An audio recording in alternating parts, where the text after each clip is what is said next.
All right, good morning, everybody. Sorry, I'm running a little bit behind. I didn't realize what time it was reading the newspaper or the internet news, and it ran away with me. The time did.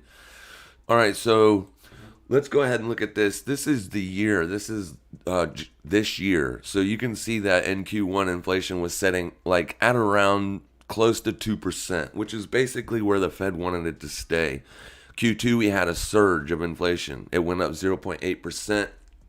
And then basically you can see here that it's been pretty much a steady climb except for this month here. And then Q4, boom, just it's going straight up.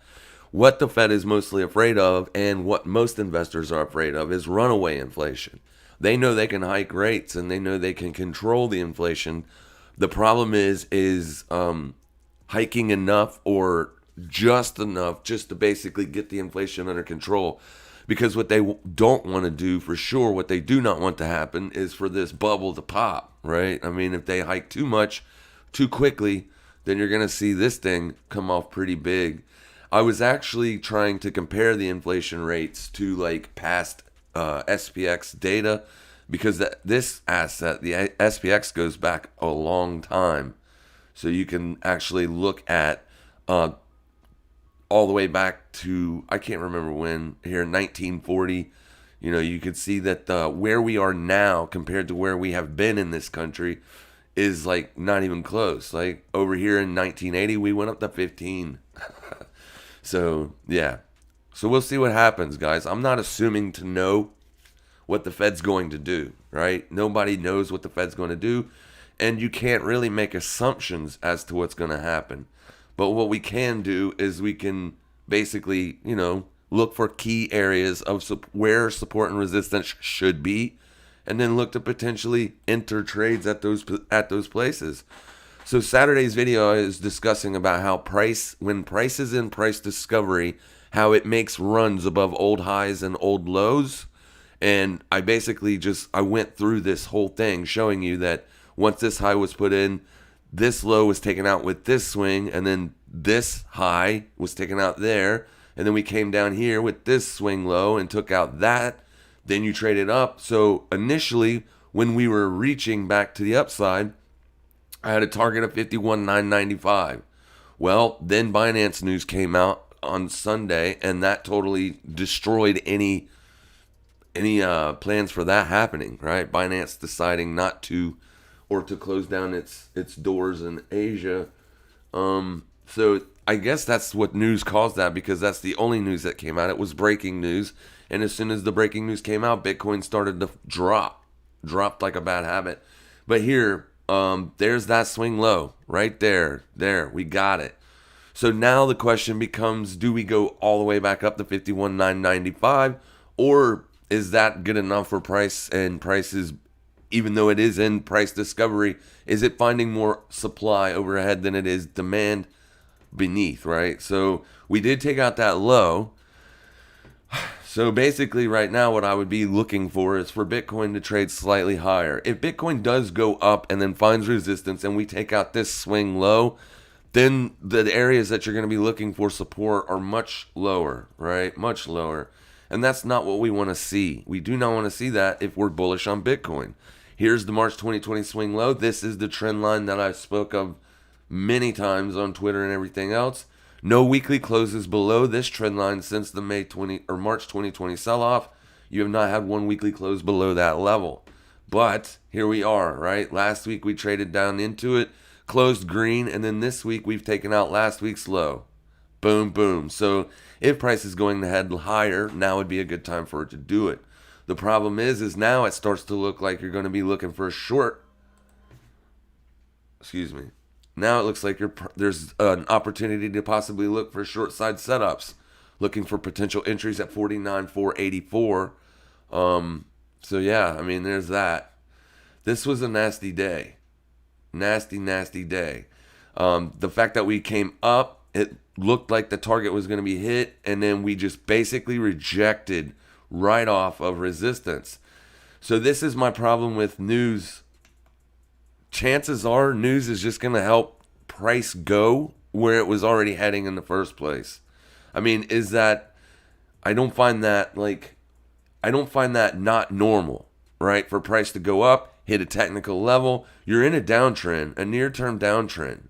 So price trades up, hits a technical level that we know is resistance, daily resistance right there, and then you come off of it and instantly reject, taking out all these daily swing lows with this candle here. So this candle is going to have to be looked at as a pullback, right? As a pullback. I do not see it getting all the way back up to that weekly Heath level, but we can check it out on the daily. Let's bring that back down there and come over here and look and see what we got. So it's in pretty good line with the daily Heath level as well, 49,484.21. For anybody that's new to this channel, welcome. When I say Heath level, basically what I'm talking about is the supply and demand zones. The reason that we use the term Heath level is because they were coined in the CTM, right? All the people just coined them Heath levels because for whatever reason. So it just kind of stuck, and from then on, that's what they've been classifying as Heath levels, supply and demand zones. But you can see that, like, I don't even know if price gets back up there, right? You could watch that level and then potentially all the way down as low as yesterday or the day before's low. So price can come up here and find resistance at either one of these two areas. Don't just throw out a blind short set up there. Don't just throw a limit sell there. That's not how this works, right? We were at resistance, or we were at potential support yesterday. And then, yeah, we lost it. So here's the level that I was watching to hold as support. And it still currently is kind of holding as support, but it's being tested from the underneath side, right? If we go to the hourly, you can see what I'm talking about here. Here's that lowest level. So we are testing what I was looking for to be support from the underneath side. But since we took out this swing low with this push and then essentially traded sideways, we've been maintaining hourly support. So you're looking for near-term upside, right? Near-term upside. This right here, I think, is just simply trying to work in a trap.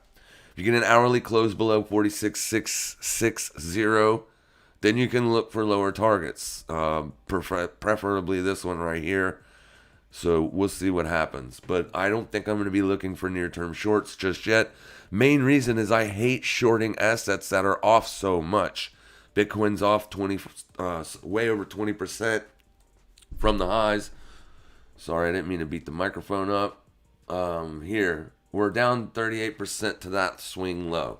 So I don't like shorting because basically what you're doing is you're taking short side entries at a possible bottom or a possible bottoming area, I should say, for a bounce higher. These dailies right here, these are not very big ranges, but you can, it's obvious that price is just moving lower. So what I can do is I can look how price reacts around 48,632, which is that swing low, previous day's swing low, and then at the actual supply zone, which is 49,424. And I'll watch that on an hourly time frame and see what happens if price gets back up there. I'm not looking to just throw a limit sell there, but if price gets back up there, I will watch to see if it gets some kind of massive rejection. I don't know. This is the thing, though. We did this the other day. Let me see. Where was it? Where we had a nasty rejection, and then price traded higher. Yeah, there it was, right there. So I mean, and that's the chaoticness of the market, right? That's why the markets are chaotic. Nobody knows what's going to happen. So if you were looking to short right here, when price trades up into this hourly supply zone, you did get a reaction, a bearish reaction, in fact. So shorting any push back up, like to this Heath level here, would have been a valid place to start looking for entries to the short side. But you can see how this candle closed, right? That's not what you want to see if you're looking for this rejection to continue to the downside. You want to see price trade up into these key resistance areas, supply demand zones or resistance, and then you want to see them close back below, right? You want to see it close back below. Here's another attempt to get above that supply zone there. That's what you want to see, but underneath your level. But obviously this was the place for price to roll over. If this rejection, this first rejection, let me do this as to try to not confuse people. So if you don't have bar replay on TradingView, get it, right? And in order to test lower time frames than the daily, you need to get the pro package. It's like $15 a month. And when I originally purchased TradingView, it was simply to get rid of the pop-ups. I just said the $15 a month is worth it to me just to get rid of the ads. But with that, you will get this bar replay tool, and it is the best tool on this platform, in my opinion. Well, anyways, here we are. We're trading up. This is if we were looking for short side setups. This is how you navigate these levels. Because if you just blindly short at them or blindly throw out bids, you're going to get ran over 90% of the time. You have to wait for price to show you. So this is price showing us, oh, damn it, I didn't want to do that. This is price showing us the rejection. So what I'm saying is now I'm looking for taking possible entries here at this supply zone. There is support right there, and I am keeping that in mind. But if we do get this reaction here, or if price continues to fail, then you can aim for that. You can aim for your next support zone, right? And take profits, 2/3 of the position or half or whatever you want to do, and then leave a little bit on for any continuation. But that's not what happened. Here's there, right?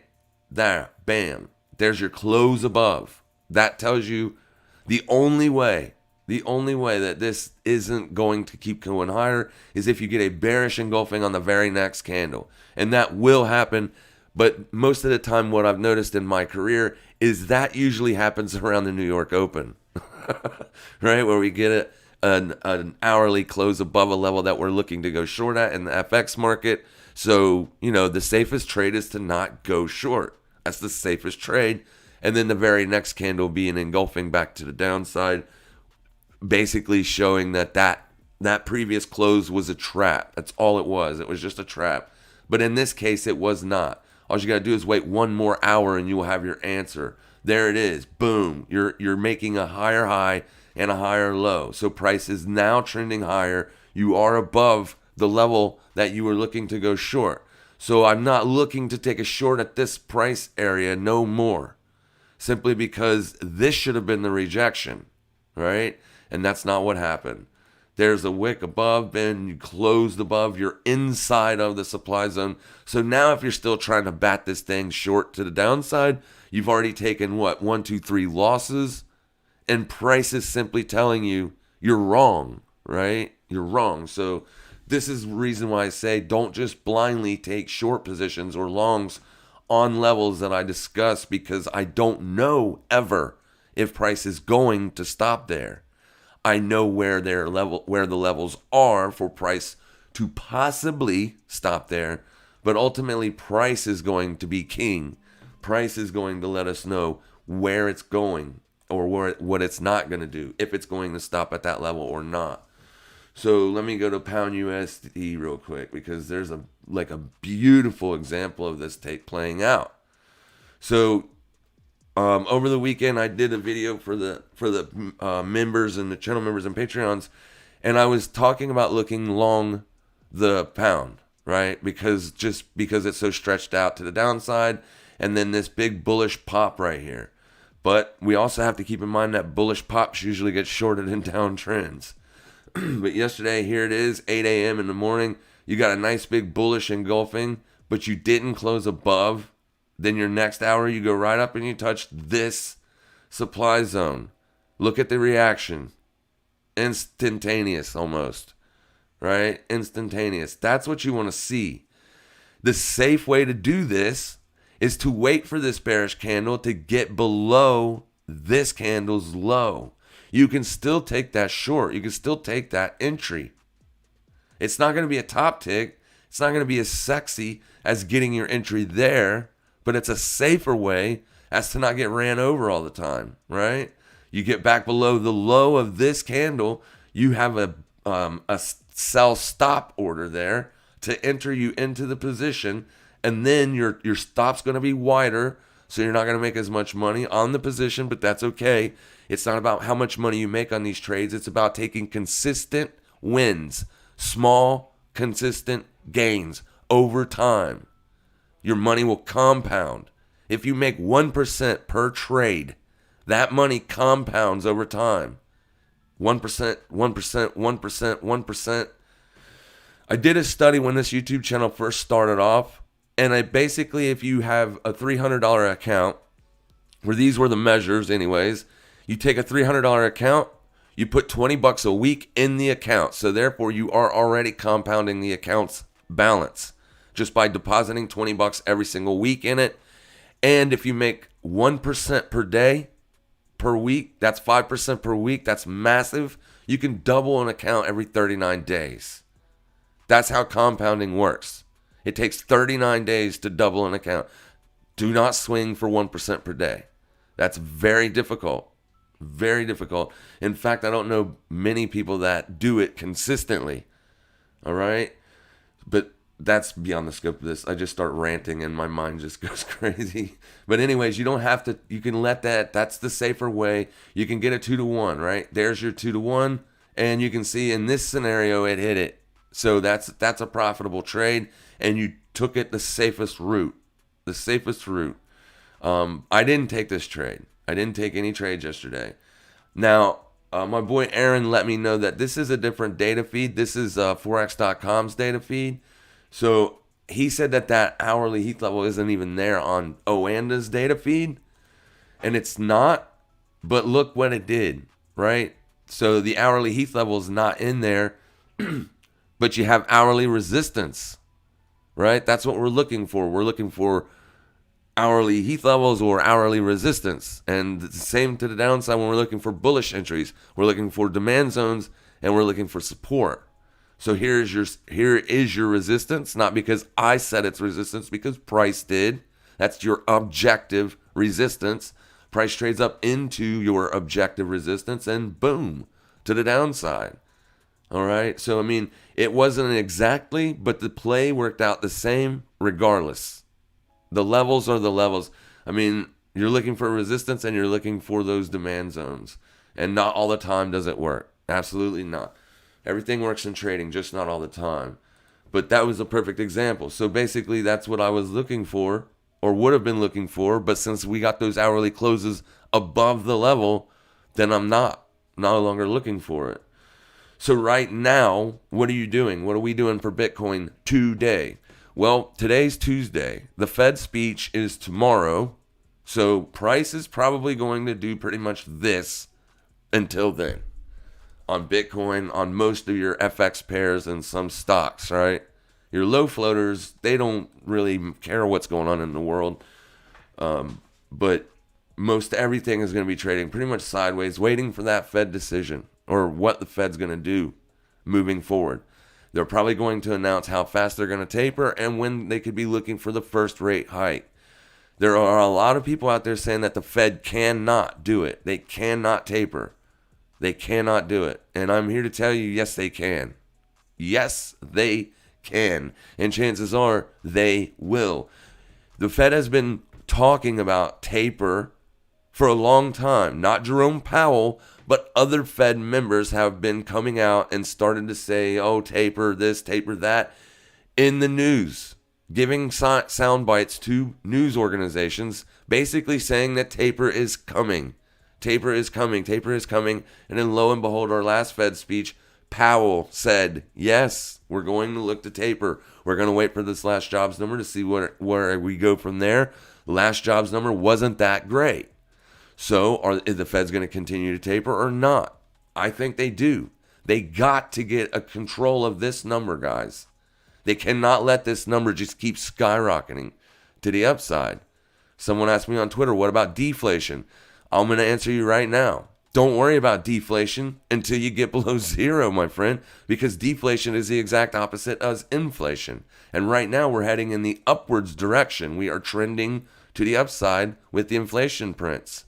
That means inflation is rising, and it's rising quickly. We were at 1.4% at the beginning of this year. Now here we are in Q4, and we're at 6.8%. So if this keeps going up, then you're going to start to see massive problems.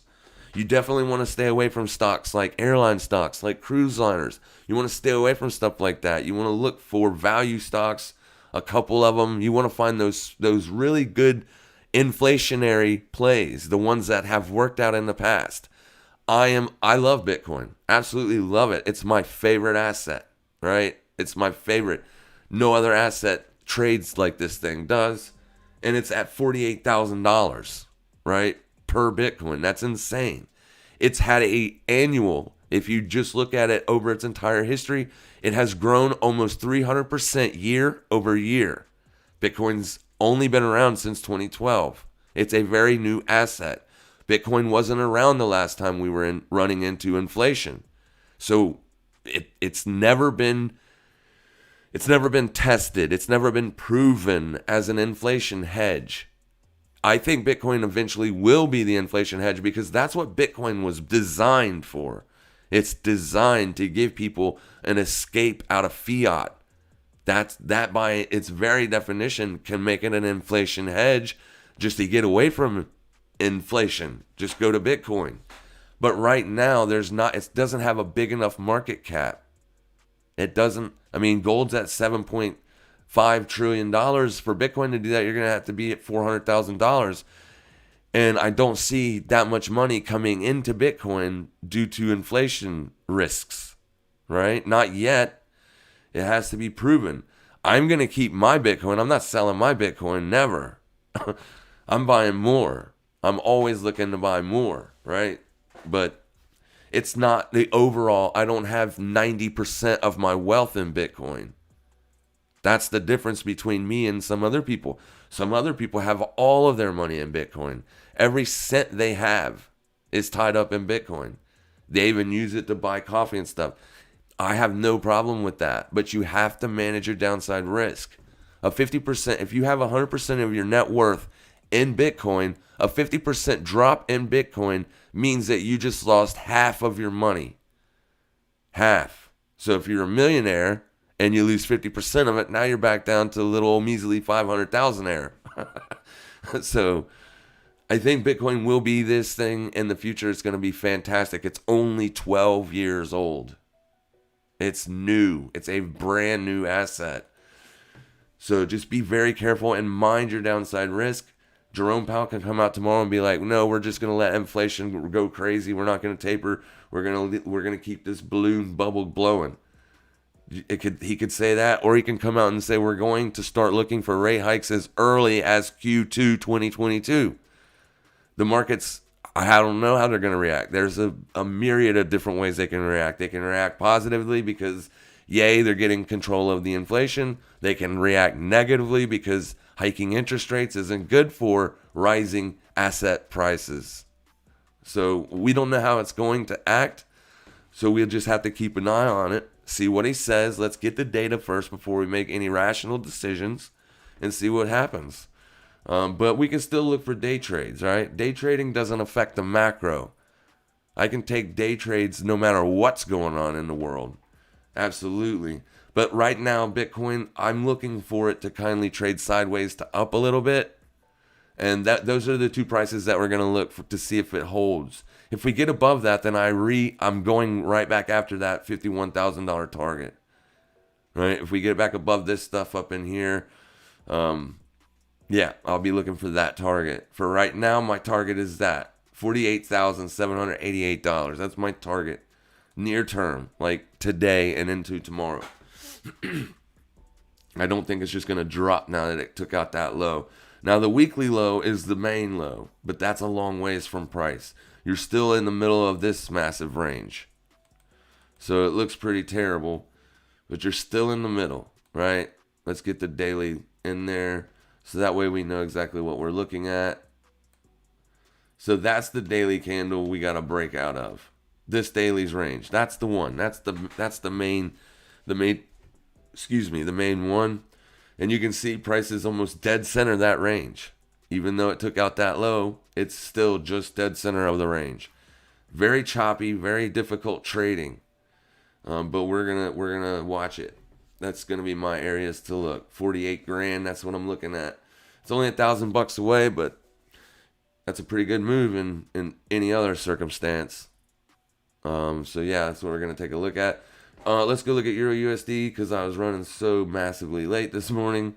Big strong move from the London Open. This thing's doing the same thing. It's trading in a terrible, terrible range.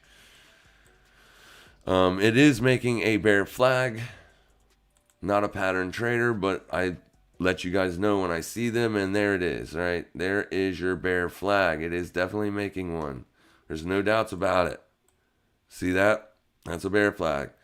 So we'll see what happens. We got daily res up there. You're coming into daily resistance right now. Right now, you're at the daily high and at daily resistance. But this is going to be the main one. Actually, I mean, if the bearishness is going to continue, I would think you would probably turn around at this candle's resistance because this was a trap. It's not yet a trap because you didn't close below the low. So we'll see what happens. In fact, it's actually playing around with a demand zone on the daily.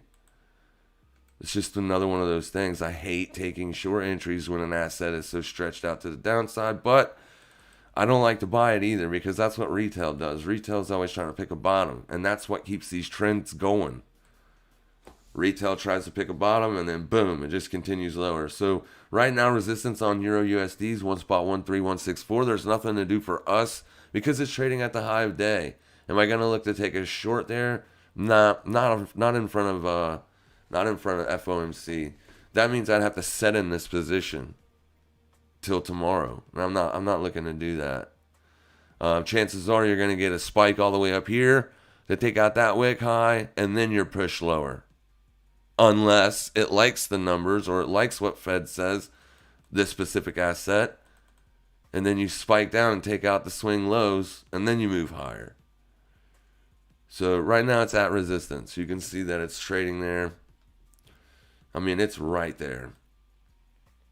Hourly resistance is right above it. There's not really a whole lot to do here. And it is, like I said, it's in a range. From this swing low to this swing high is your range. Here to here. So not really nothing to do. It's getting towards the upper echelons of the range. If price was down in here, then you could look to take bullish entries targeting this wick high. But right now, it's so close. There's no reason to look for that to occur. Pound dollar got the same bounce. It's just bouncing from the lows. That's not news or anything. It's just simply the London Open. And I don't see anything here. Let's go look at USD CAD. It's pretty close to the daily open. What are we at there? What's that? Nothing. Absolutely nothing. It was probably something like that, and then TradingView decided to move it. Or that. An old resistance level. Right? There's your daily close. There's your bull trap. Boom, boom. So that's the resistance level. And that's what's stalling price as of right now. So just keep an eye on it. Definitely don't want to look for shorts. Not just yet, I don't think. Let's see here. Last 3 days is bullish, right? So you look for the trend to continue. And our open of the day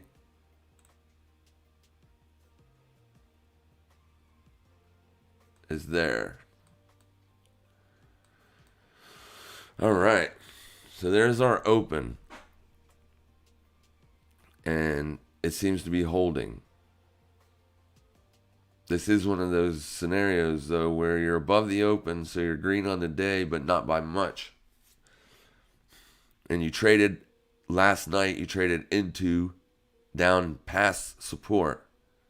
So with this push lower and this close below support, I would be leaning more bearish on this. And then you're at daily resistance as well, even though you're above the open. We'll keep it on watch. How about that? The obvious play is the long, though, like to take out the swing high.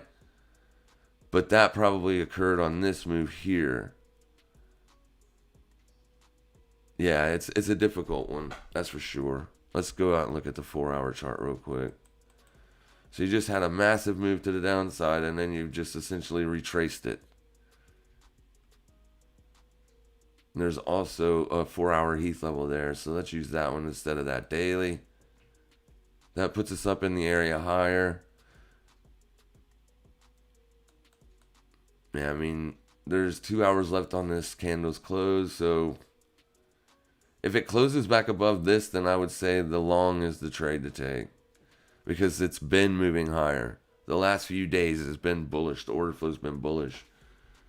Where's the DXY at? DXY is coming off. Yeah, it's struggling at this trend line. I just put a line there, boom, boom. Looking for the breakout, though. Bullish, dollar's bullish, and inflation's bullish for the dollar.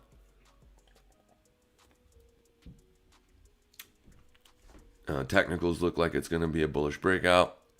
You could potentially buy the USD all the way down to 96.50, 96.05. You could potentially be a buyer.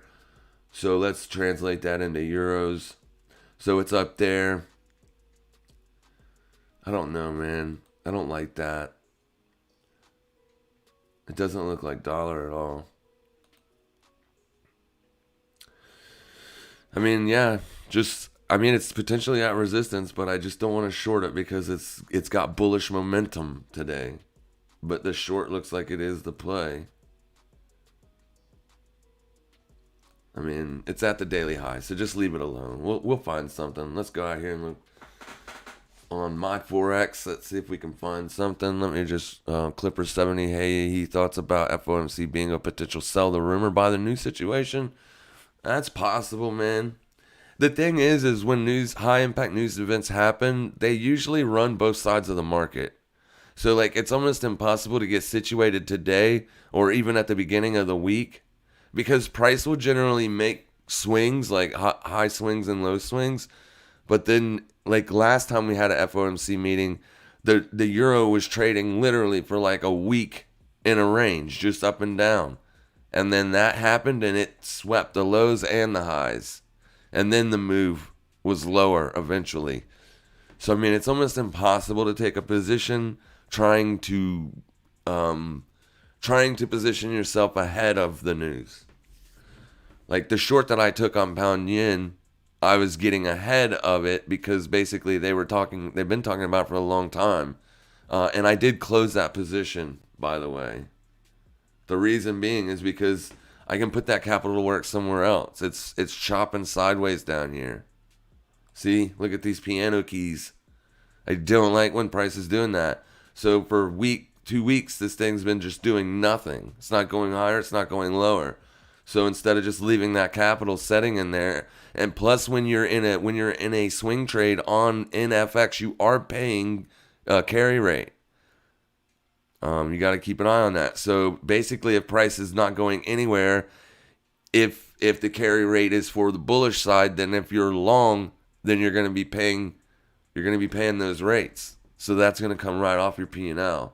Not much. The funding rate's not huge like on Bitcoin and most crypto exchanges, but it's still there. So instead of just letting the capital sit here and soak up the funding, I just decided to exit the position because I can always re-enter the position at resistance, right? There's a resistance level there. I don't know why this is there. Here's your first level of resistance. There's your next level of resistance. And then up there to 152, 484. It's that simple. And at any one of those areas, I can redeploy that capital for more short side scenarios. But as far as I'm concerned, that was a nice move when I caught it. So I ain't much worried about it right now. I don't really see nothing else either, guys. Again, today. It's been like this. Nope, I lied. NZD, Japanese yen. Look at this.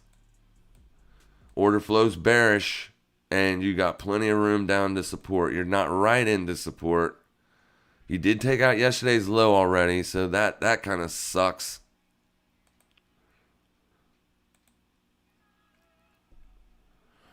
And you were bearish on the day. Yes, last night you were bearish. So, do we look at this? Do we like this long or do we like this short? Order flow's been bearish, so we take the short. We always stick with the trend. I mean, that's, you're short, right? You're short. It's a short. So basically, how I will look, and this, man, this sucks. That big wicks right there, it's all up in the way. I like for these things to happen when you can get your stop over those swing highs, but that would destroy the position by trying to get a stop all the way up there. And there's a lot of bullish momentum, so this can find support. But we'll keep an eye on it. We'll just throw it on watch.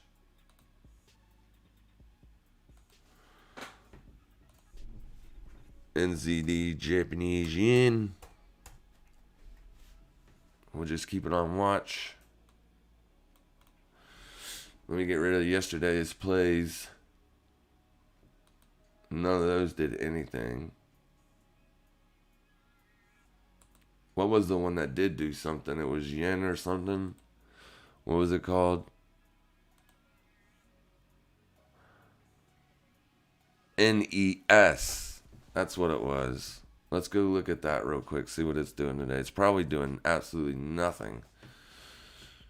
But it did run yesterday. It did have a nice run yesterday. Yeah, it's right back to doing nothing. So there's your move, your big move yesterday. Boom, boom. So right back to doing nothing. This is what this thing does its entire history. Has big pops and then gets sold off. Big pops and gets sold off. Generally what that means is there's a lot of people in this thing from way up here, right? Like they bought it. They bought into it here at support. And they've just been sitting. Alright, hopefully that stays put. I don't know what's going on there. That's not what I wanted. Why didn't it come on there? NZD Japanese yen, probably because I just deleted it. Sorry. Alright, here we go. We'll keep an eye on that. So then let's go back to this and see if there's anything else.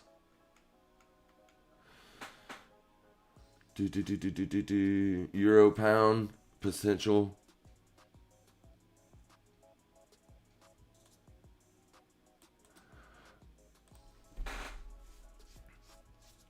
Yeah, I like euro pound. It's not been bullish though. I mean, you had to move down and then you reclaimed it. But the downtrend is busted. So, I mean, that's the only thing I like about it.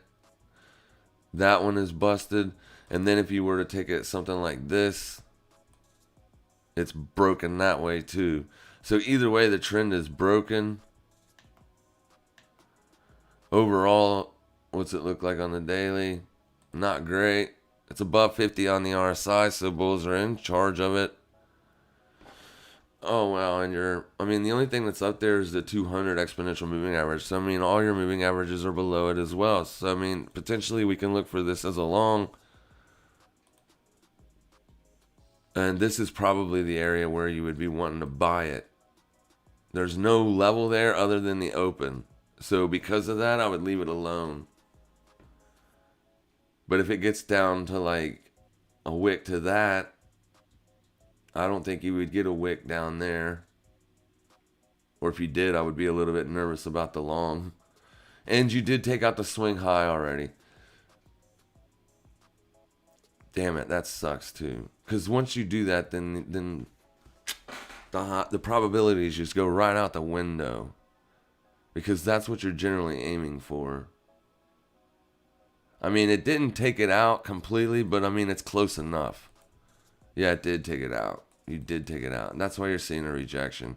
But you could potentially look for a long at 85,403, potentially. You don't want to see an hourly close below that open. If you get an hourly close below the open of the day, leave it alone. The level I'm looking at is this last bearish candle here. I just don't see it coming all the way down there. Or if it does, I no longer like looking for bullish entries. But if we get a tag at 85,403, this one, then that might be a potential place to look for bullish entries. And then there's your target right there. That simple, right? That's what you're looking for. That's a big That's pretty momentous to the downside, so who knows if you even get that test. And then let me see, and then I'll answer questions, guys. USD CAD again. USD INR. A lot of your USDs are pretty close to zero on the day. The USD CAD, I just didn't like the price action, but we'll keep it on watch too. So let me do this and then I'll answer your guys' questions. Apologies. Here we go. On watch, we want Euro Pound. And then we want USD CAD. All right, there we go. Good morning. What's up, everybody? How's everybody doing this morning? Sorry about the being late. I just got lost in the reading. Please check CRV USDT on KuCoin. Let's do it. CRV USDT on the KuCoin. Let's get on to the daily. So go whatever Bitcoin does, so goes most of these things. Man, that was a nasty liquidator.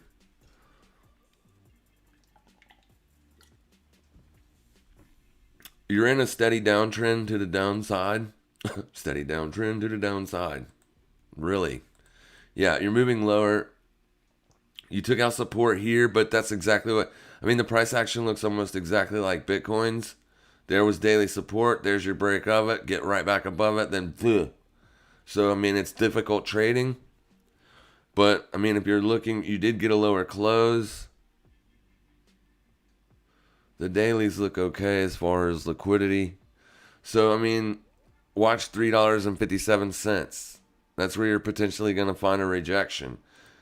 You have an old area. No, that's nothing. That's just an old area of support. And old areas of support can sometimes become resistance. So I would watch that and that for potential short side entries.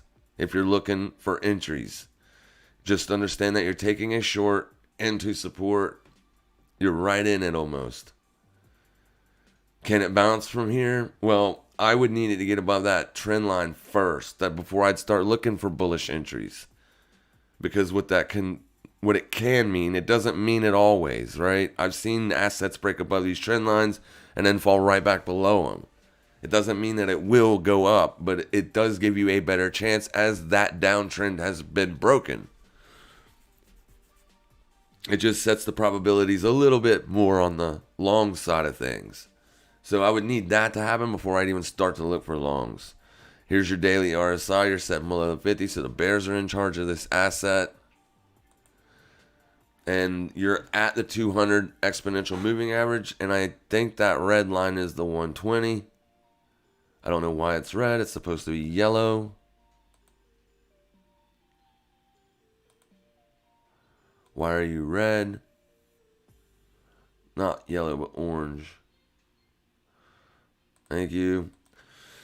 So, yeah, I mean, you're setting at the daily 200 exponential average, which, you know, can act as support. I mean, it's a big one. The 200 exponential moving average is a big one. So you can absolutely find support there. I just don't like the fact that you did use it as support and got a bounce, and then boom, you're right back in it. So there's a pretty good chance that that could break. So look for potential shorts. 362 is, you get an hourly close above that, then just leave it alone. It's just too difficult. Longer term, I mean, this is going to do whatever Bitcoin does. If Bitcoin finds support, it starts making new all-time highs, so will Curve, right? More than likely. If Bitcoin's done, if that was the high and we're just going to see lower highs and lower lows from here on out, then you will on most cryptos as well. Not all of them, but most of them. Good morning, friends. What's up, Ajith, my friend? Ajith has been here since this channel began. I appreciate it. So has a lot of everybody. What's happening? Good morning, good morning. Thanks, Heath. You're welcome. You only lose money if you sell. This is true, but don't sit in a losing position. Right? If your position is red, just get out of it. Just no reason to set in a loss. Um, Pleasure, don't assume. I like the content. I'm merely asking to teach us how he takes trades. Oh, there's a lot of content on my channel that will help you with that, Leo YT. I don't have a video that basically talks about entries and exits, but entries and exits are simple, right? Finding a strategy is the difficult part. Basically, we look to take entries at those levels, and once you got a good understanding about those levels, then over time you can watch how it works, how price works around them, and those are your spots that you're looking for potential entries. See, like right now on this, I know that those are two areas, right? That's old support, not because I set it, but price did, right? And that's this day's low. So if this bearishness is going to continue, there's a good chance you don't even go up and test the supply zone. You can just hit that low and roll right over. So on the hourly, you watch that price. If it gets up there and you start to see like a wick and a rejection, then the next time it trades up there, you hit that baby to the sell side.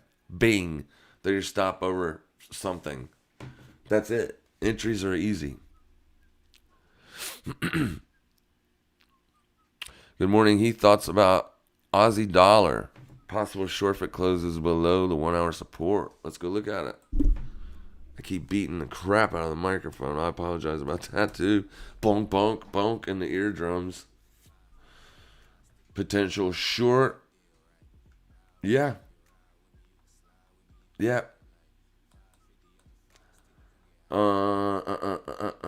There's nothing on that daily there. I mean, there is, but if you get up into that, then you're no longer probably looking for a short. But we can go ahead and put it on there. Just for the whoosies of it. Just for the what furs. The what for, man. Let's see what we got on the 8 hour. Got 8 hour support there. Got an 8 hour ETH level there. That's pretty much what you're testing right now. 8 hour supply. Ding. Alright, so now let's go look at the hourly now that we do have something to go on. And it's real close to the open. Potential short. Aiming at the low of day. Yeah, I like it. You get an hourly close above 0 spot 71340, then scrap the trade. Hourly res is here. It would be a lot better, in my opinion, if you don't even get an hourly close above that. All right? Hourly close above that is still okay as long as you're below these two lines. But if you get an hourly close above that, you're not looking to take an entry. Not at all. So watch these three areas. If price just keeps throwing wicks through this and then closing back below around 7, 8 o'clock, could potentially look to take this short side. I'm throwing this on watch because I like it too. Good call, man. I like it too. But yeah, that's what I'd watch. Man, it's already 6:30. Sorry about getting out here so late. Let me scroll through these real quick.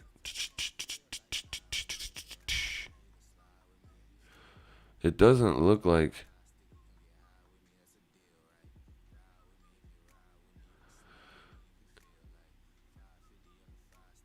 Okay, I don't know what's going on with you guys, but... Alright. Nice, thanks for the insight. You're welcome. Euro pound is close to the open. Yes, it is. Wes, good morning, Heath. Aussie yen. And then that'll be the last one. Because it's time to start to look for stuff. Alright. Aussie yen looks similar to Aussie dollar, but it's already pretty far off. It looks almost exactly like Aussie dollar. So there's resistance. I mean, it's beautiful, right? So beautiful. It's obvious resistance. Boom. Boom. So yeah, you're looking to take it to the short side potentially. And it puts you in a nice, beautiful supply zone there at 89.72. So watch this level. I wouldn't take a short entry down here at all. Price would have to get back up to there and even to the resistance level before I would look for potential shorts, before I would look to take the entry, right? Up here or here. And then we're not letting it close above. A close above, you're scrapping the trade. You're not worrying about it.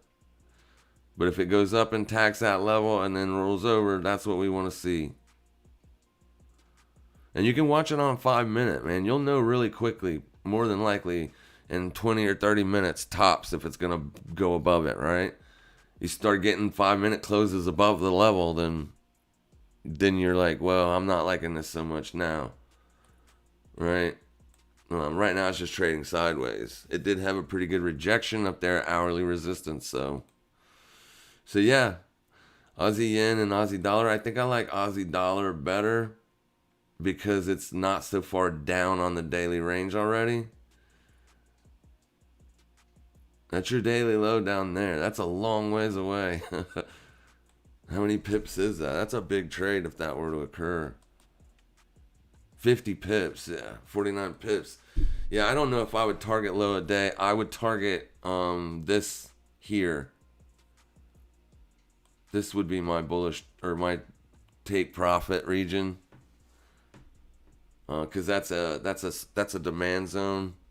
When you get a nice big swing low like that with a close and then a bullish reaction, I would want to take profits there. So if that would be my entry, this would be my take profit instead of waiting for that low of day, because the low of day's already been made and it's a long ways away. 50 pips is a pretty big move. So we'll see what happens though. All right, guys, with that, I got to wind it down, start looking for positions. You guys have a fantastic day. If you're new, I do this every Tuesday and Thursday, really early in the morning, until I get the internet situated. Once that happens, we'll start doing them at normal daytime stuff, which will be a lot better. But if you have any questions, drop them in the comment section. I answer all questions, and make sure you trade safe. Keep an eye out for that Fed meeting. Thank you so much, Keith, for the super chat, my friend. I appreciate that. Keep an eye out for the Fed meeting. Don't try to trade in front of it, because if it's going to be a big one, then both sides of the market's probably going to get taken out before you actually even get the move. So just, be safe out there, guys. Be safe. So with that, make sure you trade safe, trade smart. And as always, happy trading, everybody.